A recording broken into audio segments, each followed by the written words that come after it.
حضور نے ارشاد فرمایا مجھے 5 ایسی چیزیں دی گئیں جو میرے سے علاوہ کسی اور کو نہیں دی گئی۔ پہلی چیز، جب حضور کسی سے جہاد کے لیے نکلتے، مقابلے کے لیے نکلتے تو 1 مہینے کی مسافت پہ ہوتے تو دشمن پہ رعب پیدا ہو جاتا، تو یہ حضور کو شان دی گئی۔ دوسری چیز، میرے لیے پوری روئے زمین مسجد بنائی گئی ہے اور پاک کرنے والی بنائی گئی ہے۔ یہ کسی نبی کی شان نہیں تھی، معبد میں جانا پڑتا ہے عبادت کے لیے، لیکن حضور نے اس صحن کائنات میں قدم رکھا، دھرتی پاک کر دی گئی۔ اب جہاں بھی کھڑے ہو کے نماز پڑھ لو، پوری زمین ہمارے لیے مسجد بنا دی گئی۔ تیسری چیز، اس امت کے لیے یہ خصوصیت ہے کہ مال غنیمت اس امت کے لیے حلال کیا گیا۔ اور چوتھی چیز، مجھے شفاعت کا حق دیا گیا۔ قیامت کے دن اللہ تعالیٰ جل شانہ اپنے محبوب علیہ السلام کو شفاعت کا اذن دیں گے اور حضور شفاعت کریں گے، اور جب شفاعت کا دامن کھولیں گے تو بڑے بڑے گناہگار اس دامن میں چھپ جائیں گے۔ اعلیٰ حضرت بولے، پیش حق مجدہ شفاعت کا سناتے جائیں گے، آپ روتے جائیں گے، ہم کو ہنساتے جائیں گے۔ وسعتیں دی ہیں خدا نے دامن محبوب کو، جرم کھلتے جائیں گے اور وہ چھپاتے جائیں گے۔ اور 5ویں چیز، اللہ نے مجھے خاتم النبیین بنایا ہے، میرے بعد نبوت کا سلسلہ ختم کر دیا گیا۔ تو یہ وہ خوبیاں ہیں جو مجھے عطا کی گئی ہیں، حضور نے فرمایا میرے علاوہ کسی اور کو نہیں عطا کی۔ فرمایا کہ میں اللہ کے ہاں خاتم النبیین لکھا ہوا ہوں، رب نے لکھا ہوا ہے کہ میں آخری نبی ہوں، میں خاتم النبیین ہوں۔ یہ کب سے لکھا ہے؟ اللہ اکبر، حضور علیہ الصلوۃ والسلام کی ولادت کے وقت لکھا، 40 سال کے ہوئے تب لکھا، یا پھر جب حضور کا وصال ہوا تب لکھا کہ اب آپ کے پاس کوئی نبی نہیں آئے گا؟ کب لکھا؟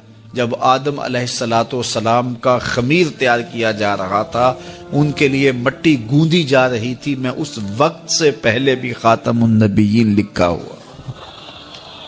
فرمایا میں پہلی باتیں تم کو سناؤں، دعوت ابراہیم، میں ابراہیم کی دعا ہوں اور حضرت عیسیٰ کی بشارت ہوں۔ انجیل برنباس کے اندر ہے کہ جب حضرت عیسیٰ نے کہا کہ لوگوں میرے بعد جو آنے والا ہے اس کا نام احمد ہوگا، تو بشارت دے رہے ہیں کھڑے ہو کے، تو ایک حواری نے کہا، 12 حواری تھے آپ کے، ایک حواری نے کہا جس کے قصیدے آپ بھی پڑھ رہے ہیں کیا وہ آپ سے بھی افضل ہوگا؟ تو سنو حضرت عیسیٰ نے کیا جواب دیا، تمہیں ٹھنڈ پڑ جائے گی۔ حضرت عیسیٰ علیہ السلام نے کہا، افضل ہونے کی بات پوچھتے ہو؟ وہ تو اتنی عظمتوں کا حامل ہے، اگر اس کے نالین کے تسمے کھولنے کی سعادت ابن مریم کو مل جائے تو یہ بھی مقدر کی بات ہے۔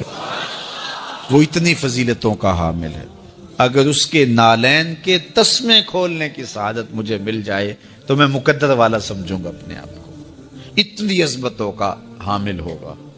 اللہ اکبر، کہا میں وہ ہوں، حضور بیان فرما رہے ہیں۔ اللہ اکبر، یار جب حسن خود ناز پہ آ جائے تو پھر تو اس کے انداز تکلم نرالے ہوں گے نا۔ تو کہا میں ابراہیم کی دعا ہوں، میں عیسیٰ کی بشارت ہوں۔ اگلی بات حضور نے کیا ارشاد فرمائی، جب میری ماں نے مجھے جنم دیا تھا تو میری ماں نے ایک خواب دیکھا تھا، فرمایا میں اس خواب کی تعبیر ہوں۔ اور فرمایا اللہ کے ہاں میں اس وقت بھی خاتم النبیین لکھا ہوا تھا جب حضرت آدم کا خمیر ابھی تیار ہو رہا تھا۔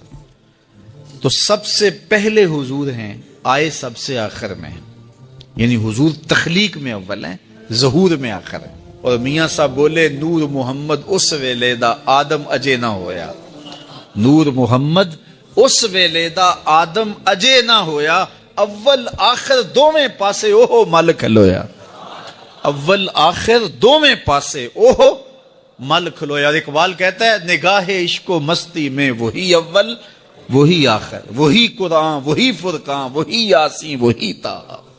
تو اول بھی وہ ہیں، آخر بھی، تو اصل وجود آمدی از نخست، اول آخر دوویں پاسے اوہو مل کھلویا۔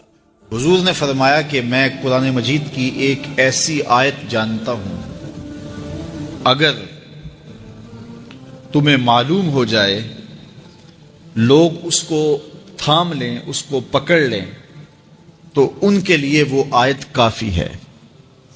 ایک آیت قرآن کی جو میں جانتا ہوں، اگر لوگ اس کو تھام لیں، اس پہ عمل پیرا ہو جائیں، اس کو روحوں میں اتار لیں، اس کو اپنے عمل کا حصہ بنا لیں، اس پر یقین و اذعان کا جہاں آباد کر لیں، تو فرمایا کہ وہ ایک آیت ہی ان کی پوری زندگی کے لیے کافی ہے۔ اللہ اکبر۔ اور وہ آیت کیا ہے؟ حضور نے بتائی، وہ آیت یہ ہے وَمَن يَتَّقِ اللَّهَ يَجْعَل لَّهُ مَخْرَجًا وَيَرْزُقْهُ مِنْ حَيْثُ لَا يَحْتَسِبُ، کہ جو اللہ سے ڈرتا ہے اللہ اس کے لیے راستے کھول دیتا ہے اور اس کو وہاں سے رزق دیتا ہے جہاں سے اسے گمان بھی نہ ہو۔ ہم ایک دفعہ ایک سفر پہ تھے تو ہماری گاڑی کا پیٹرول ختم ہو گیا، تو اتفاق سے ہمارے پاس کوئی رقم نہیں تھی کہ جس سے ہم پیٹرول ڈلوا سکیں۔ تو میں نے اپنے ساتھی سے کہا کہ یہاں کوئی قریب ترین ساتھی ہو تو اس کا نمبر ہو تو اس کو فون کرو کہ ہمیں تھوڑی سی رقم بھیجے تاکہ ہم گاڑی میں پیٹرول ڈلوا لیں، اور اگر کوئی قریب یاد آ جائے تو ہم اتنا سفر کر سکتے ہیں 1-8 کلومیٹر۔ تو اچانک ایک ساتھی یاد آ گیا کہ وہ یہ دوسری تیسری روڈ کے اوپر اس کا گھر ہے، تو ہم نے گاڑی ادھر موڑی، تو ابھی اس کے گھر نہیں پہنچے تھے تو ایک آدمی ہمیں دیکھ کے تو حشاش بشاش ہو گیا، ابھی اس کے گھر نہیں پہنچے تو دیکھ کے تو حشاش بشاش ہو گیا۔ تو ملا، واقفیت بھی تھی لیکن اتنی زیادہ اس سے جو ہے وہ شناسائی نہیں تھی۔ کسی اجتماع میں اس نے ہمیں بلایا تھا تو ملاقات ہوئی تھی وہاں، ہم بیان کر کے اس کے علاقے میں، تو وہ لاہور آیا ہوا تھا تو ہماری وہاں وہ ملاقات ہو گئی وہاں۔ تو وہ جلدی سے جیب میں ہاتھ ڈال کر کے تو کچھ رقم تھی اس کے پاس، اور میں پیش کر کے کہنے لگا کہ وہ 2-3 سال پرانی بات، کہتا وہ آپ ہمارے ایک جلسہ میں گئے تھے، ہم آپ کی کوئی خدمت کرنا چاہتے تھے لیکن آپ ہمیں پکڑا ہی نہیں دیے۔ تو یہ ہے آپ کا نذرانہ۔ تو ہوتا یہ ہے کہ اگر کوئی نذرانہ پیش کرے تو میں کہتا ہوں کہ نہیں کوئی مسئلہ نہیں، لیکن میں نے کہا ٹھیک ہے لے آؤ، چونکہ تم خود نہیں آئے ہو، تمہیں کسی نے بھیجا ہے۔ وَيَرْزُقُهُ مِنْ حَيْثُ لَا يَحْتَسِبُ، میرے رب کا وعدہ ہے اگر تم اس پہ بھروسہ کرو تو پھر وہ تمہیں وہاں سے دے گا جہاں سے تمہیں گمان بھی نہیں ہوگا۔ یہ یہاں ٹول پلازا ہوتا تھا نا، یہاں یہ جو پنڈی بائی پاس کے باہر، ہم 3 دن کا مسلسل سفر کر کے آئے تو جو رقم وغیرہ تھی تو وہ کہیں راستے میں ختم ہو گئی، جہاں جیب میں ہاتھ ڈالا تو ہمارے پاس وہ اتنے پیسے بھی نہیں تھے کہ وہ ٹول والے کو دے سکے۔ تو میں نے اپنے ڈرائیور کو کہا کہ تمہارے پاس کوئی ہے، تو وہ کہنے لگا جی میرے پاس بھی کوئی نہیں ہے۔ تو میں نے کہا چلو اس سے ادھار کر دیتے ہیں، اس کو ہم کہتے ہیں کہ ہم قریب ہی رہتے ہیں، ابھی جا کے آپ کو بھیج دیتے ہیں۔ تو ہمارے سے جو اگلی گاڑی تھی اس نے اس کو کہا کہ یہ جو پیچھے والے ہیں نا ان کا بھی کاٹ لو۔ اس نے ہمیں پہچان لیا تو اس نے کہا کہ یہ جو پیچھے گاڑی آ رہی ہے نا اس کے بھی لے لو۔ تو اس نے پیچھے مڑ کے دیکھا تو اس نے کہا اچھا یہ وہ آ رہے، چلو تم بھی رہنے دو۔ کہا تم بھی جاؤ اور وہ بھی جائے۔ تو یہ ہم نے کئی مناظر زندگی میں دیکھے۔ تو اللہ کے محبوب فرماتے ہیں قرآن میں ایک ایسی آیت ہے اگر تمہیں پتہ چل جائے اور اس پہ تمہارا عمل ہو جائے وہ تمہیں وہاں سے رزق دے گا جہاں سے تمہیں گمان بھی نہیں ہوگا۔ اللہ اکبر۔ بہت سارے واقعات زندگی میں ایسے رونما ہوتے ہیں۔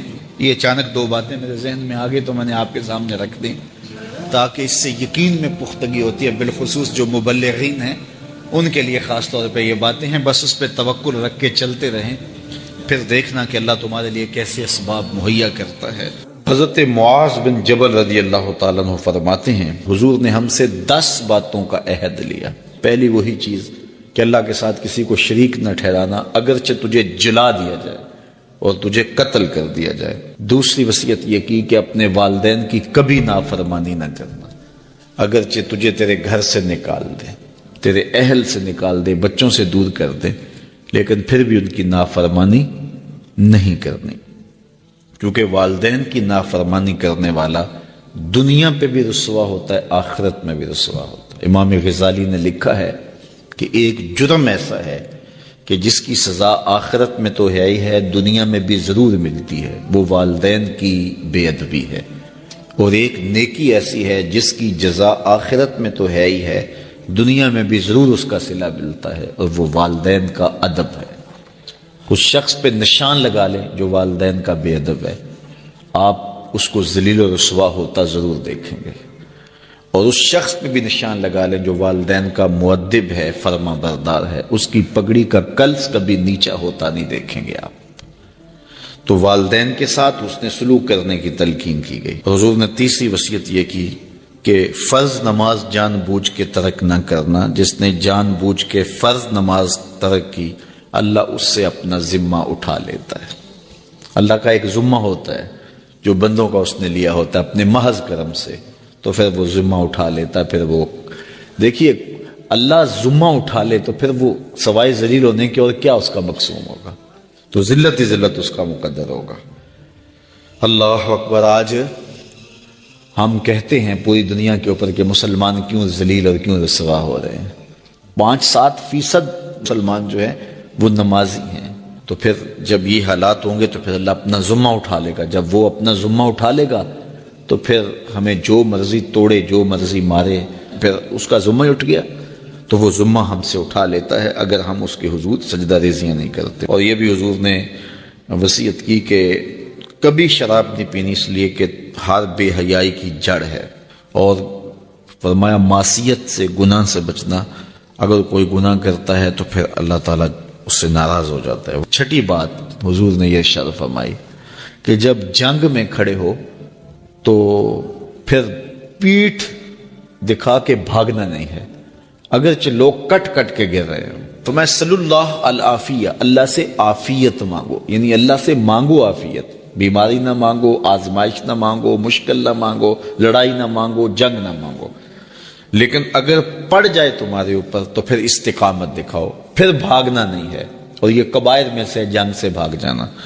تو فرمایا کہ اگرچہ لوگ کٹ کٹ کے گر رہے ہوں تو جنگ سے بھاگنا نہیں ہے۔ اور یہ بھی وصیت لی کہ کسی جگہ پہ کوئی بیماری آ جائے اور لوگ موت کا شکار ہو جائیں تو پھر ثابت قدم رہنا ہے، وہاں کو چھوڑ کے بھاگنا نہیں ہے۔ اور 8ویں وصیت حضور نے یہ لی کہ اپنے اہل و عیال پر، اپنے بچوں پر، اپنی بیوی پر اپنی استطاعت کے مطابق کھل کے خرچ کرو، بخل نہ کرو، ان سے ان کی ضروریات کو صحیح پورا کرو۔ اور 9ویں حضور نے یہ وصیت کی کوڑا لٹکا کے رکھو، ان کو ادب سکھانے کے لیے، دین سکھانے کے لیے، اور ان کو اچھائیوں کا خوگر بنانے کے لیے، برائیوں سے بچانے کے لیے باپ گھر کے اندر جو ہے وہ کوڑا لٹکا کے رکھے، چھڑی لٹکا کے رکھے۔ یعنی مطلب کیا کہ اولاد کو پتہ ہو کہ اگر ہم نے نافرمانی کی اور اللہ کے حکموں کو توڑا، ہم نماز نہ پڑھی تو پھر یہ ہمارے اوپر ڈنڈا برسے گا بھی۔ تو ان کو جو ہے وہ اس طرح ان کے اوپر جو ہے یہ پریشر رکھو۔ اور 10ویں وصیت یہ کی کہ ان کے سینے میں اللہ کا خوف، اللہ کی خشیت پیدا ہونی چاہیے۔ جس سینے میں اللہ کی خشیت ہوتی ہے اس سینے میں کسی اور کا ڈر نہیں ہوتا۔ یہ رات کے اندھیرے کے اندر ڈاکہ مارا گیا پچھلے دنوں، ہماری حکومت کی خیانت اور بددیانتی سامنے آ گئی۔ اگر حکومت خائن نہیں ہے، اس جرم میں شریک نہیں تھی، خود مجرم نہیں ہے، تو پھر وزیر قانون کو برطرف کیوں نہیں کیا جا رہا؟ ذمہ داروں کو کٹہرے میں کیوں نہیں لایا جا رہا؟ تو پھر اس سے ہمیں حکومت کی خیانت سمجھ میں آتی ہے۔ انہوں نے تخت ختم نبوت پہ ڈاکہ ڈالنا چاہا تھا، پہلے تو کہنے لگے ہوا ہی کچھ نہیں، ڈاکہ ہوا ہی نہیں، پھر بعد میں کہنے لگے ہاں ہوا ہے، اب ہم اس کو صحیح کر دیتے ہیں۔ ہمارا مطالبہ یہ ہے کہ وزیر قانون کو اور اس کے ساتھ جو شامل تھے برطرف کیا جائے اور کٹہرے میں لا کے سزا دی جائے۔ کیا آپ اس جو ہے وہ قرارداد سے متفق ہیں؟ اللہ آپ کو جزائے خیر دے۔ باقی رہی بات حضور علیہ الصلوۃ والسلام کے ختم نبوت کی، ہمارا ایمان ہے یہ امت عمل میں کمزور ہو سکتی ہے، عشق میں کبھی کمزور نہیں ہوئی۔ ہم اپنے آقا سے عہد وفا کرتے ہیں، اور ہم نے تجدید عہد وفا مہم کا آغاز کیا ہے۔ ہم حضور سے عہد کرتے ہیں، حضور ہم جئیں گے تو آپ کے لیے، مریں گے تو آپ کے لیے، اور زندگی کی آخری ہچکی تک آپ کے وفادار رہیں گے۔ اور حضور کی ناموس کے لیے اپنا سب کچھ قربان کرنے کے لیے ہم تیار ہیں اور آمادہ ہیں۔ پاک فوج کو بھی سیلوٹ کرتے ہیں۔ فوج نے اپنا دامن کتنا اجلا ہے لوگوں کے سامنے رکھ دیا کہ ہم نے نہ ماضی میں نہ موجود نہ کبھی حضور کی ناموس پہ کمپرومائز پاک فوج نہیں کر سکتی۔ پاکستان اسلام کے دشمن اس وقت ان کو پاکستان کے اندر 4 چیزیں چبھتی ہیں۔ ایک 295C کا قانون، دوسرا ختم نبوت کے حوالے سے جو مرزائیوں کو کافر قرار دیا گیا تھا، یہ قانون ان کو چبھتا ہے، تیسرا ان کو پاکستان کے ایٹمی اثاثے چبھتے ہیں، اور چوتھا پاک فوج سے بڑے نالا ہیں۔ چونکہ جب کسی گھر کو لوٹنا ہو تو چوکیدار کو کمزور کیا جاتا ہے، چوکیدار کمزور ہو جائے تو گھر کو لوٹنا آسان ہوتا ہے۔ تو فوج کے سارے دشمن اس لیے ہیں کہ یہ پاکستان کی سرحدوں کی بھی چوکیدار ہے، پاکستان کے نظریات کی بھی چوکیدار ہے۔ تو ان 4 چیزوں سے دشمن خوف زدہ ہے، اور ہم ان 4 چیزوں کی اپنی جان سے حفاظت کرنا جانتے ہیں۔ پوری قوم پاک افواج کے ساتھ ہے۔ ایٹمی اثاثے ہمارا قیمتی اثاثہ ہیں اور یہ ہماری آبرو ہیں، ہم اپنی جان سے بڑھ کر ان کی حفاظت کریں گے۔ اسی طرح 295C کا قانون ہے، اور ختم نبوت کے حوالے سے ہمارے ملک کے آئین میں جو شقیں شامل ہیں یہ ہماری جان سے زیادہ عزیز ہیں۔ ہم سب کچھ قربان کر سکتے ہیں، حضور کے ختم نبوت پہ آنچ نہیں آنے دیں گے، اور حضور کی ناموس پر اپنے خون سے بھی پہرا دینا پڑا تو اس کو اعزاز سمجھیں گے۔ حق تو یہ تھا کہ حق ادا نہ ہوا۔ میرے ساتھ مل کے ایک نعرہ بلند کر دیجئے، نعرہ تکبیر، نعرہ تکبیر، نعرہ رسالت، نعرہ رسالت، نعرہ رسالت، تاجدار ختم نبوت، تاجدار ختم نبوت، تاجدار ختم نبوت، تاجدار ختم نبوت، تاجدار ختم نبوت، تاجدار ختم نبوت کی محمد سے وفا تو نے تو ہم تیرے ہیں، یہ جہاں چیز ہے کیا لوح و قلم۔ ارشاد فرمایا کہ اے ایمان والو، اللہ کی حضور سارے توبہ کرو۔ توبہ کرنے کا حکم اس آیت میں سب کو دیا گیا ہے۔ توب الی اللہ جمیعا، اے ایمان والو سب کے سب اللہ کے حضور توبہ کرو۔ علامہ اسماعیل حقی نے یہاں بڑی خوبصورت بات لکھی۔ وہ فرماتے ہیں کہ اللہ تعالیٰ نے سب کو توبہ کا حکم دے کے گناہ گاروں کا پردہ رکھ لیا۔ اگر صرف گناہ گاروں کو کہا جاتا کہ تم توبہ کرو اور ان پر واجب کر دی جاتی، اور نیکوکاروں پر توبہ کرنے کا حکم نامہ نہ رکھا گیا ہوتا، تو پھر گناہ گار توبہ کرتے تو وہ نمایاں ہوتے۔ تو یہاں نیکوکاروں کو کہا گیا ہے کہ تم بھی توبہ کرو، بدکاروں کو کہا گیا ہے تم بھی توبہ کرو۔ نیک توبہ کریں گے تو درجے بلند ہوں گے، گناہ گار توبہ کریں گے تو گناہ معاف ہوں گے۔ اور رسول اللہ صلی اللہ علیہ وسلم نے کمال کرم فرمایا، حضور خود ایک دن میں 70 مرتبہ سے زیادہ استغفار کرتے تھے، اور حضور نے اپنا عمل لوگوں کے لیے چھوڑا۔ تو اللہ تعالیٰ کی یہ کرم نوازی ہے، اس کی صفت ہے کہ وہ ستار ہے، وہ پردہ پوش ہے اور بندوں کو رسوا نہیں کرتا۔ تو اس طرح اجتماعی طور پہ توبہ کرنے کا اس نے ہمیں حکم دیا۔ توبہ ما قبل کے سارے گناہوں کو مٹا دیتی ہے۔ رسول کریم صلی اللہ علیہ وآلہ وسلم نے ارشاد فرمایا، التائب من الذنب کمن لا ذنب لہ، گناہ سے توبہ کرنے والا ایسا ہوتا ہے جس طرح اس نے گناہ کیا ہوا ہی نہیں ہے، اس کی زندگی پر کوئی گناہ ہے ہی نہیں۔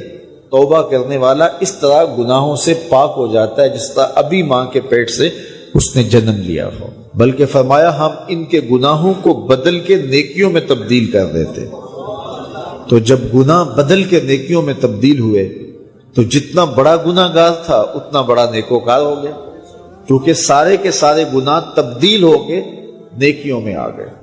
حضور علیہ السلام نے ارشاد فرمایا، کل قیامت کے دن ایک شخص اللہ کی بارگاہ میں حاضر ہوگا اور اللہ تعالیٰ اس کو نامہ اعمال دے گا اور فرمائے گا اسے پڑھ. تو وہ جب اپنے نامہ اعمال کو پڑھنے لگے گا تو جو بڑے بڑے گناہ ہوں گے تو اللہ سے شرم اور حیا کی وجہ سے وہ نہیں پڑھ پائے گا. تو چھوٹے چھوٹے گناہ پڑھتا جائے گا تو بڑے بڑے گناہوں کو نظر انداز کرتا جائے گا، چھوڑتا جائے گا. تو جب وہ سارے گناہ پڑھ لے گا تو اللہ تعالیٰ ارشاد فرمائے گا بندے یہ جو تو نے جتنے گناہ پڑھے ہیں نا میں نے سب کو بدل کے نیکیوں میں تبدیل کر دیا. تو وہ جھٹ بولے گا اے میرے رب ابھی تو بڑے بڑے گناہ رہتے ہیں، وہ تو میں نے ابھی پڑھے ہی نہیں ہیں. فَضَحِكَ النَّبِيُّ حَتَّى بَدَتْ أَنْيَابُهُ حضور اتنا مسکرائے کہ حضور کی داڑھیں نظر آنے لگی. کہ پہلے گناہ چھوڑتا جاتا تھا لیکن جب کہا کہ یہ تیرے بدل کے نیکیوں میں تبدیل کر دیے تو وہ کہتا مالک ابھی تو بڑے بڑے میرے گناہ رہتے ہیں، میرے تو ابھی بڑے بڑے گناہ رہتے ہیں. تو اللہ تعالیٰ گناہوں کو بدل کے نیکیوں میں تبدیل کرتا ہے. تو جتنا بڑا گناہ گار ہوا اتنا بڑا نیکوکار ہوا، اور یہ اللہ کے لیے کوئی مشکل نہیں ہے. وہ سارے گناہوں کو معاف کر دے اس کے لیے کیا مشکل ہے.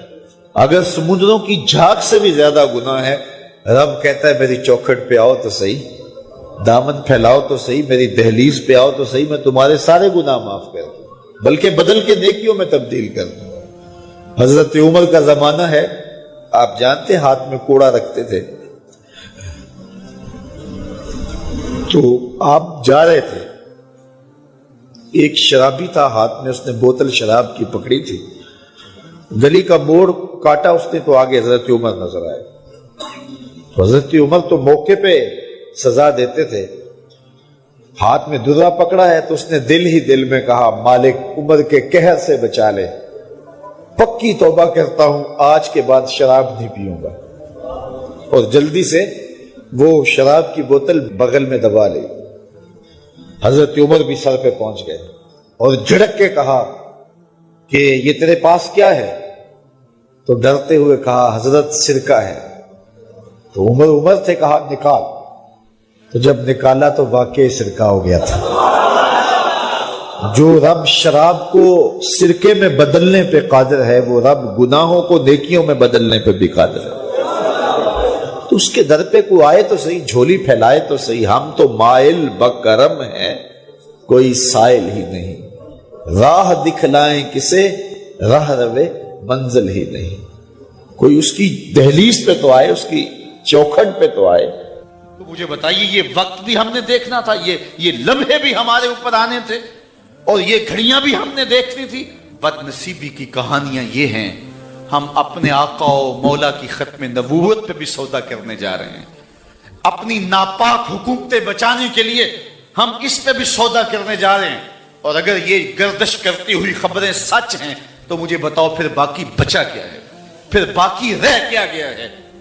ہمارا اساسی اور بنیادی عقیدہ ہے حضور کے ختم نبوت کا، اور شاید حکمران بھول جاتے ہیں اقتدار کی کرسی پہ جھولتے ہوئے، اور وہ اس ماحول کے اندر دیکھنے کے عادی ہوتے ہیں، لیکن انہیں یہ یاد نہیں ہے، انہیں یہ بھول گیا ہے یہ امت عمل میں کمزور ہو سکتی ہے، عشق میں کبھی کمزور نہیں ہوئی.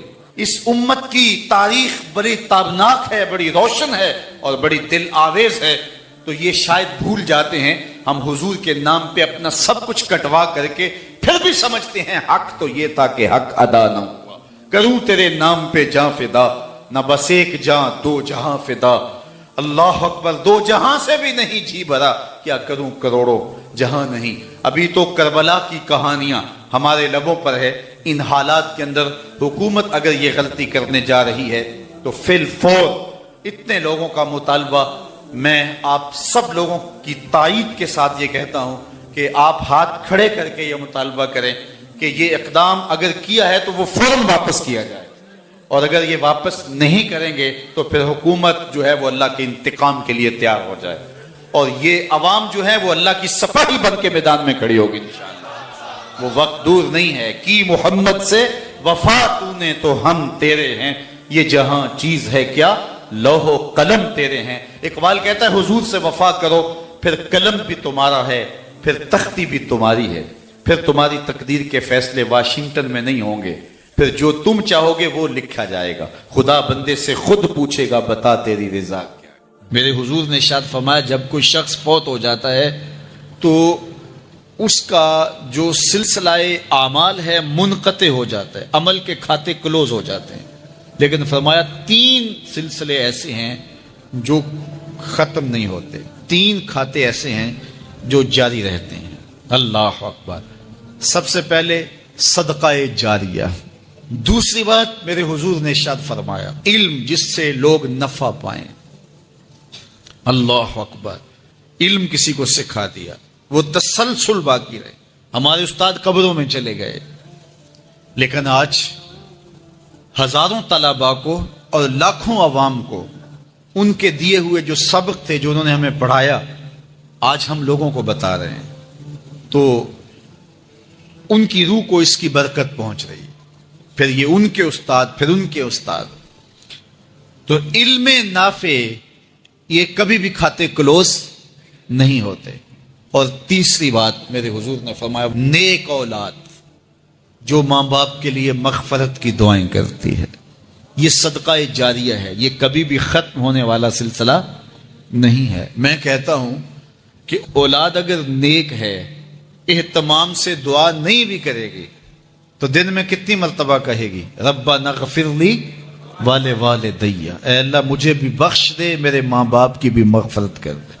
ایک شخص کے 5 بیٹے ہیں، 4 بیٹیاں ہیں، 3 بیٹے ہیں، 4 بیٹیاں ہیں، تو اب سارے نمازی ہیں، تو روزانہ 5 نمازوں میں کتنی مرتبہ ربنا اغفر لی ولوالدی۔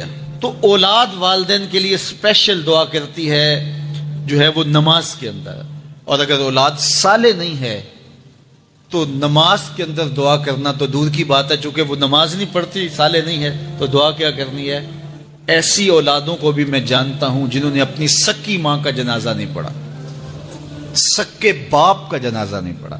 ویسے ایک ایسے بد نصیب کو میں جانتا ہوں جس نے واقعتاً نہیں پڑھا، آیا ہی نہیں، قبرستان میں بھی نہیں آیا، لیکن بہت سارے ایسے لوگوں کو میں جانتا ہوں جو قبرستان میں آئے ہیں لیکن اپنے باپ کا، اپنی ماں کا جنازہ نہیں پڑھا، جنازگاہ میں کھڑے رہے، جنازہ نہیں پڑھا۔ آپ سوچتے ہوں گے کوئی ایسا بد نصیب بھی ہو سکتا ہے؟ میں کہتا ہوں ایسے بد نصیب لوگوں کو آپ بھی جانتے ہیں۔ یہ کون بد نصیب ہیں؟ جنہیں جنازہ آتا نہیں، ساری زندگی لوگوں کے جنازوں میں رسمن کھڑے ہو کے آ جاتے ہیں، جنازہ آتا ہو تو کچھ پڑھے، جاتے ہیں ہر جنازے میں ہیں لیکن نماز جنازہ ہی نہیں آتی، تو کھڑے ہو کے لوگوں کو دیکھ کر کے سلام پھیر دیا، لوگوں کو دیکھ کر کے ہاتھ چھوڑ دیے، اور جو ہے وہ جنازہ پڑھنے گئے تھے۔ اور جب اپنے ماں باپ فوت ہو جاتے ہیں تو کیا سارے کام چھوڑ کے جنازہ سیکھتے ہیں کہ ساری زندگی لوگوں سے فراڈ کیا، دھوکہ کیا، آج اپنی سکی ماں کو دھوکہ تو نہ دوں، آج اپنے سکے باپ سے تو فراڈ نہ کروں۔ ساری زندگی جو لوگوں سے فراڈ کرتا رہا، پھر ایک دن اپنی سکی ماں سے بھی فراڈ کیا، اپنے سکے باپ سے بھی فراڈ کیا۔ اور مجھے بتاؤ شخص سے بڑا کوئی بدبخت ہو سکتا ہے کہ جو اپنی سکی ماں سے فراڈ کرے اور وہ بھی مرنے کے بعد، سکے باپ سے فراڈ کرے، اس کی لاش پڑی ہوئی ہو اور وہ اس سے فراڈ اور دھوکہ کر رہا ہو؟ اگر اس کے اندر ضمیر ہو تو ڈوب کے مر جاتا کہ میں اپنی ماں سے فراڈ کر رہا ہوں اور اپنے باپ سے فراڈ کر رہا ہوں۔ تو یہ کتنی بڑی بد نصیبی ہے کسی اولاد کی اور کسی ماں باپ کی بھی کہ اس کی اولاد بھی اس کے لیے جنازہ پڑھنے کی صلاحیت نہیں رکھتی ہے۔ اور وہ کتنے خوش نصیب ماں باپ ہیں جن کا جنازہ خود اولاد پڑھاتی ہے۔ اتنی صلاحیت اور اس قدر اللہ نے ان کو خیر کی توفیق دی ہے کہ وہ خود اس قابل ہے اور اس منصب پہ ہے کہ وہ اپنے ماں باپ کا خود جنازہ پڑھائے۔ کوئی جنازہ پڑھائے بڑی برکت ہے، لیکن جس خلوص سے بیٹا دعا کر سکتا ہے کوئی اور تو نہیں کر سکتا ہے۔ تو اپنی اولادوں کو نماز جنازہ سکھاؤ، اپنی اولادوں کو دین سکھاؤ، یہ عادی بن جائیں نماز کے، تاکہ بعد از انتقال دعاؤں کے سلسلے جاری رہیں۔ جو شخص روزانہ اپنے والدین کے لیے مغفرت کی دعا مانگے، والدین زندہ ہوں تب بھی، فوت ہو گئے ہوں تب بھی، علماء فرماتے ہیں ساری زندگی اس کے رزق میں بے برکتی نہیں آ سکتی۔ تو اپنے ماں باپ کو خوش رکھیے گا اگر زندہ ہیں تو، اور اگر فوت ہو گئے ہیں تو ان کے لیے دعاؤں کا سلسلہ کبھی بھی موقوف نہ ہونے دیجیے گا۔ 5 گانا نمازوں میں تو دعا چلتی ہی رہتی ہے، اس کے علاوہ بھی دعا مانگے۔